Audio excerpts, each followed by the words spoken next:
We have almost reached the end of the course, and this is where we are going to now talk about. So once you are sitting in the examination hall and you have been handed the paper and you are now sitting and starting the paper, what to do now? We have to read the question paper carefully. Identify your strengths. Obviously, there are going to be a few questions which are going to be, according to your strengths, and there are going to be a few questions that are not necessarily your strengths or maybe your weaknesses. So in that case, a lot of people, say this thing, and this is a very, famous proverb or a quotation where we, get to hear this so many times, that first impression is the last impression.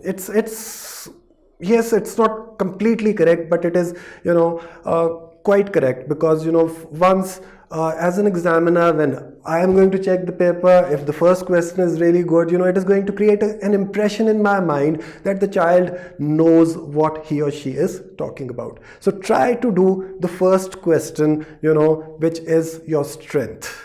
If you are going to start with your strengths, it is going to not only, create a good impression in the mind of the examiner, but it is also going to, boost your confidence, because now you know that there are a few marks which are in your pocket, and then you can start working towards the other ones which are, not necessarily going to fetch you all the marks. So, not only to create a good impression, but also to boost your own confidence, you have to start with your strengths.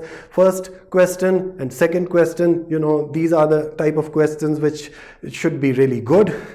If there are 4 questions to be attempted, the third question that you are attempting can be the weaker one, and end it with a good question as well, because more often than not, the examiners are going to give more importance to the first question and then the second question, and then some kind of impression is developed in their mind, and they may not give as much importance to the third question and the fourth question again, because now they are ending it up, so they are again going to give it a lot of importance. So this is the chronological order in which you should be trying to attempt the questions. The first question should be the best, the last question should be good as well. The questions in between can be a little bit bad. Thank you very much. I'll see you in the next.